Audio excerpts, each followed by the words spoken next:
di Pendidikan Agama Islam semester 1. Saya akan menjawab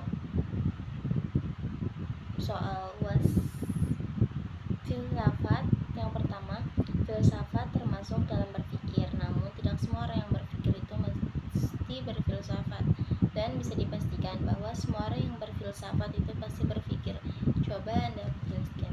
Jadi, filosofi merupakan cabang dari berpikir yang melibatkan pertimbangan mendalam tentang konsep-konsep mendasar seperti keberadaan, pengetahuan, nilai, etika, kebenaran, dan banyak lagi. Namun, tidak semua orang yang berpikir secara aktif terlibat dalam kegiatan filsafat.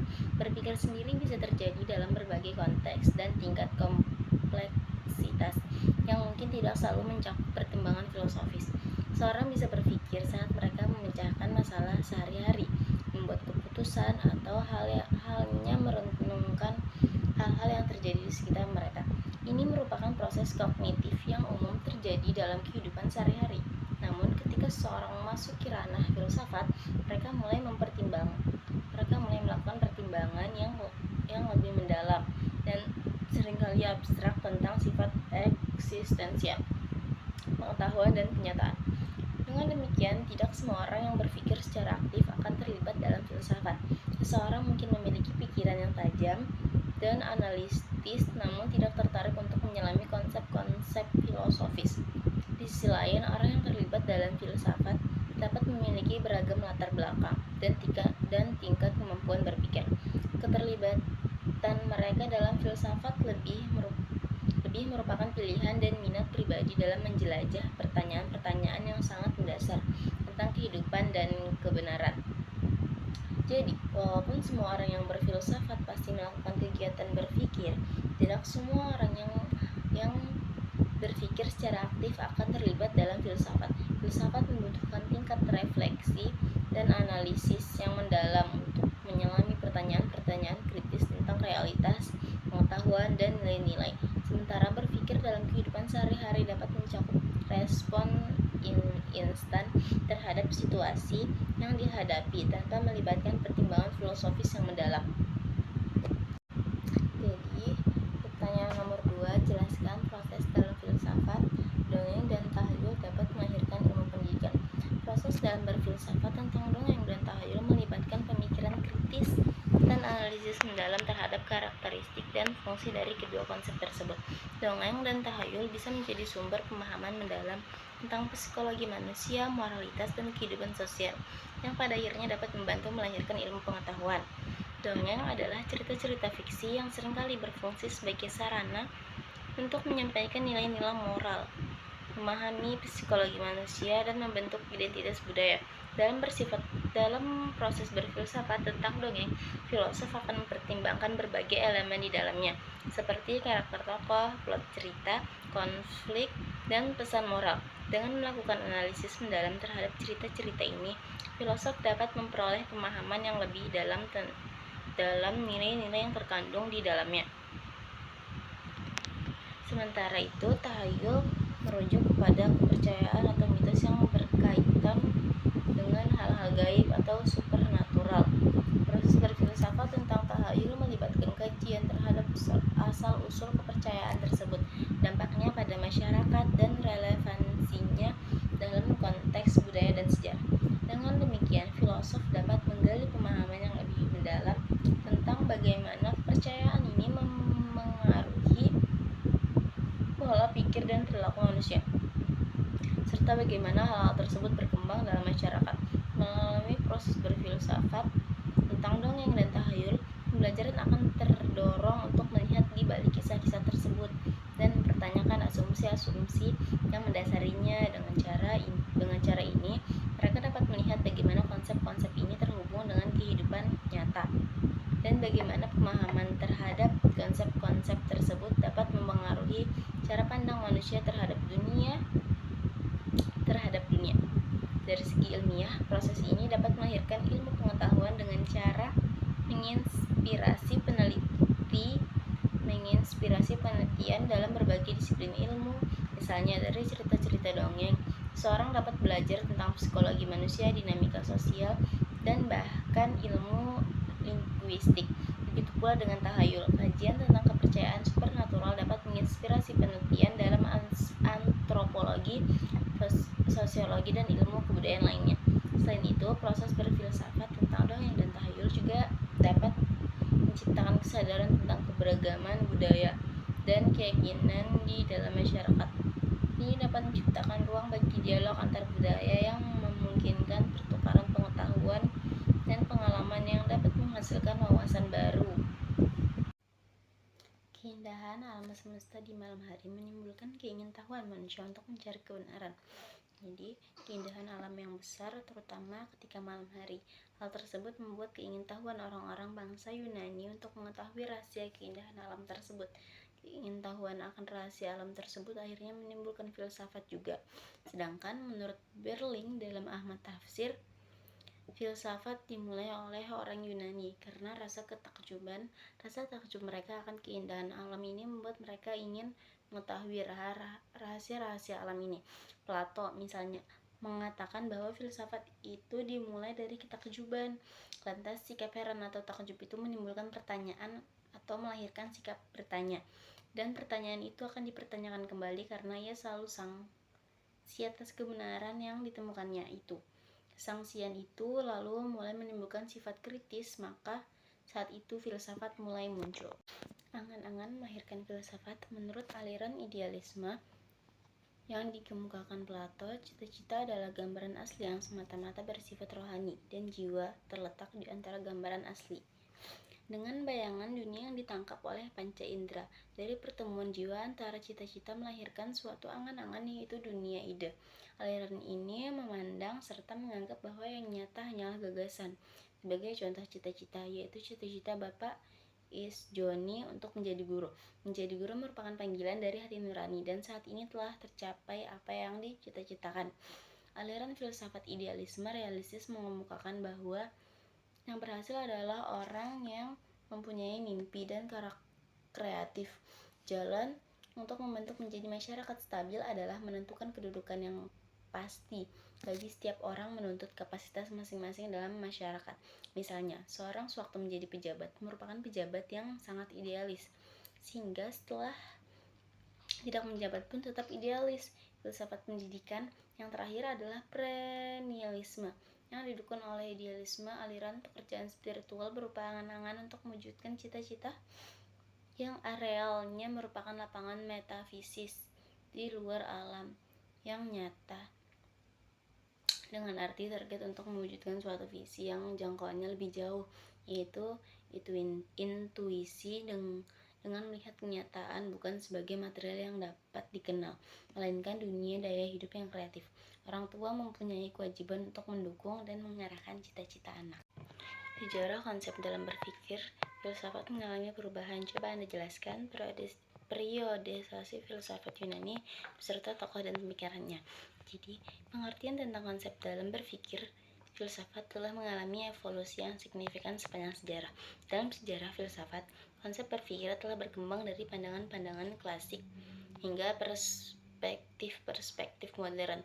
Pada awalnya, filsuf-filsuf Yunani kuno seperti Thales, Anaximander, dan Pythagoras memberikan kontribusi awal terhadap perkembangan konsep berpikir dalam filsafat. Mereka berfokus pada upaya untuk menjelaskan alam semesta dan keberadaannya manusia melalui pengamatan alam dan penalaran rasional. Sementara itu, filsuf-filsuf seperti Heraklitus dan Parmenides meneliti tentang sifat realitas dan perubahan. Periode klasik filsafat Yunani diawali oleh Socrates, Plato, dan Aristoteles. Socrates terkenal dengan metode dialektiknya yang berfokus pada pertanyaan-pertanyaan moral dan etika. Plato mengembangkan teori tentang realitas ideal atau ide dan membedah esensi, sementara Aristoteles memberikan kontribusi besar terhadap logika, metafisika, etika, dan ilmu pengetahuan alam. Periode Helenistik merupakan masa di mana filsafat Yunani mengalami penyebaran ke seluruh wilayah di sekitar Laut Tengah, dan munculnya aliran-aliran seperti Stoikisme, Epikurianisme, Skeptisisme, dan Neoplatonisme. Stoikisme yang dipelopori oleh Zeno dari Citium menekankan pada etika dan pemeliharaan kedamaian jiwa. Epikurianisme yang didirikan oleh Epikuros memprioritaskan pencarian kebahagiaan dan kesenangan, sementara skeptisisme yang terkenal melalui tokoh seperti Pyrrho menolak kemampuan manusia untuk mencapai pengetahuan pasti. Kemudian dalam periode patristik, filsafat Yunani digabungkan dengan teologi Kristen yang menghasilkan pemikiran-pemikiran dari tokoh-tokoh seperti Santo Agustinus dan Santo Thomas Aquinas. Mereka mencoba untuk menyatukan pemikiran-pemikiran Yunani klasik dengan doktrin Kristen. Setelah periode patristik, filsafat di Eropa mengalami renesansi yang diwarnai dengan kebangkitan kembali minat terhadap pemikiran Yunani dan Romawi klasik.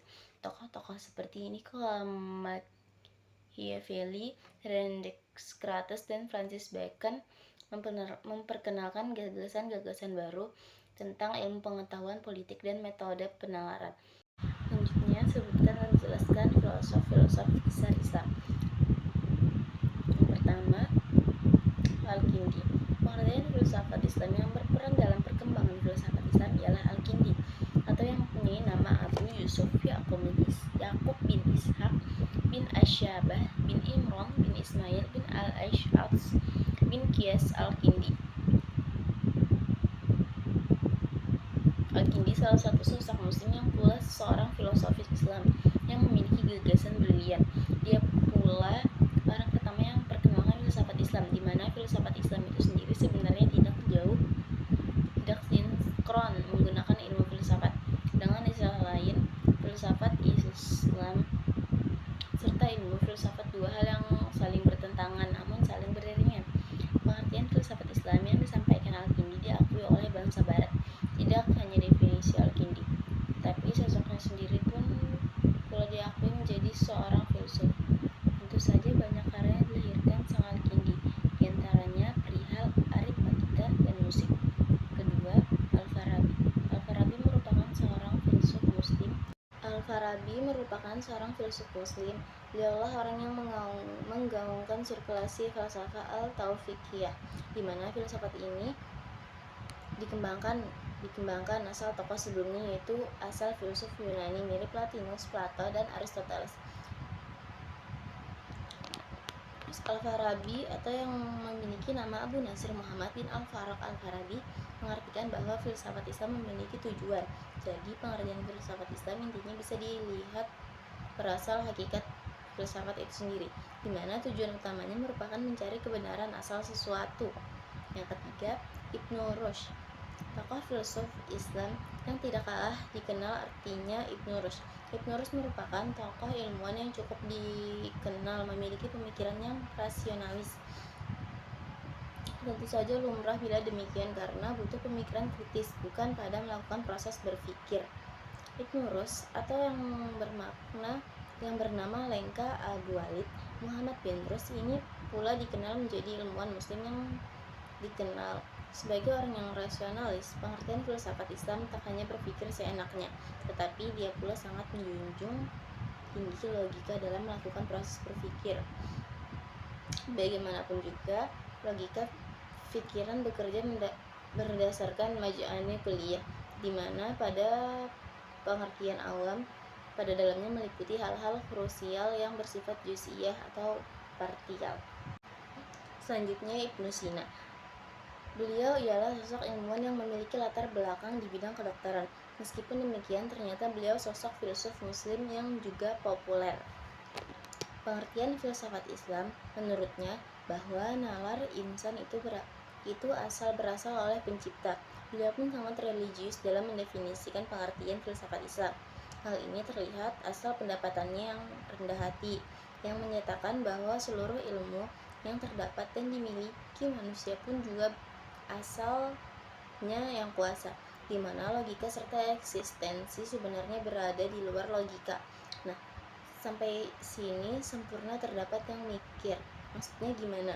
Bagi yang meragukan jurusan filsafat absolut memahami maksudnya. Meskipun latar belakang menjadi seorang dokter, ternyata Ibnu Sina pun juga Galat, satu filsuf yang tertarik serta poli, membuatkan Meta Eka Marta serta filsafah perihal jiwa.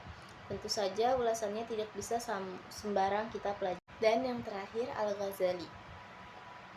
Al-Ghazali atau yang mempunyai nama panjang Muhammad bin Ahmad Al-Imamul Jalil Abu Hamid As-Sunni Al-Ghazali, sinkron namanya yang panjang. Banyak pemikiran yang panjang yang aku maknai mempunyai wawasan yang luas. Namanya pula filsuf, pastinya mempunyai wawasan yang perspektif yang lebih. Al-Ghazali salah satu filsuf asal Tusi, Persia yang memiliki berbagai karya filsafat. Pengertian filsafat Islam yang dikembangkan Al-Ghazali memang banyak sekali.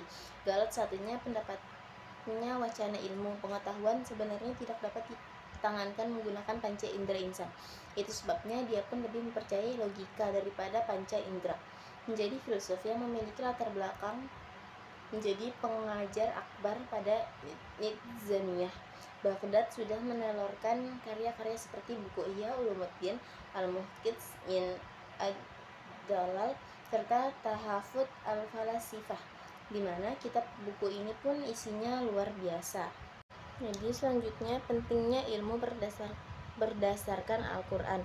Menurut sejarah filsafat Islam, ilmu sangat penting dalam Islam dan diperintahkan melalui Al-Quran maupun hadis. Dalam Islam, menurut ilmu dianggap sebagai ibadah dan akan meninggikan derajat orang-orang yang berilmu.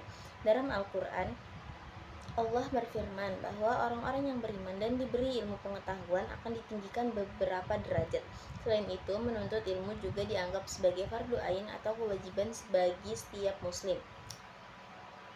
Islam juga tidak membedakan jenis ilmu. Semua ilmu saling berhubungan dan semuanya kembali pada kitab Allah. Ilmu juga dianggap sebagai kunci keberhasilan dan keselamatan di dunia dan akhirat. Dalam sejarah Islam, umat Islam mencapai zaman kejayaan dan menjadi trendsetter kemajuan peradaban dunia karena mengamalkan api Islam yang bersumber dari Al-Quran.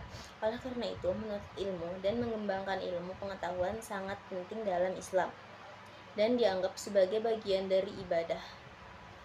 Sekularisme Barat adalah sebuah konsep yang menekankan pada pemisahan antara agama dan negara. Konsep ini berkembang di Eropa pada masa pencerahan dan memperbarui peradaban Barat. Prinsip utama dari sekularisme adalah pemisahan gereja dan negara. Terdapat tradisi sekularisme yang beragam di Barat, seperti model Prancis, Turki, dan Anglo-Amerika. Dan di luar Barat seperti India yang penekanannya lebih kepada kesetaraan di hadapan hukum dan netralitas negara dalam masalah agama dan kepercayaan. Dibandingkan dengan pemisahan antara agama dan negara secara total, konsep sekularisme Barat menganggap bahwa agama harus dipisahkan dari kehidupan politik dan masyarakat, dan bahwa semua kegiatan manusia sehari-hari harus dipisahkan dari agama. Konsep ini berbeda dengan konsep filsafat Islam yang menganggap bahwa agama harus menjadi dasar dalam kehidupan politik dan masyarakat, dan bahwa agama dan ilmu pengetahuan saling berkaitan dan tidak dapat dipisahkan. Konsep filsafat Islam merujuk pada tradisi pemikiran dan filsafat yang berkembang di dunia Islam. Filsafat Islam mencoba untuk menyatukan ajaran Islam dengan filsafat Yunani dan filsafat lainnya yang ada. Filsafat Islam juga mencoba untuk menjawab pertanyaan-pertanyaan filosofis terkait hakikat dan makna hubungan antara Tuhan dan dunia, dan bagaimana manusia dapat hidup selaras dengan ajaran-ajaran Islam. Secara umum, filsafat Islam memiliki tujuan untuk membantu individu memahami dan menjalankan ajaran-ajaran Islam. Filsafat Islam memainkan peran penting dalam membentuk pemikiran dan pandangan hidup umat muslim. Filsafat Islam juga terus berkembang dan beradaptasi dengan zaman, dan diharapkan dapat terus memberikan kontribusi besar dalam perkembangan pemikiran dunia. Menurut Al-Ghazali, kedua jenis pengetahuan ini saling melengkapi dan tidak bisa dipisahkan. Yang keempat, penyelidikan dan pembagian filsafat menurut objeknya. Itu mencakup objek material dan objek formal.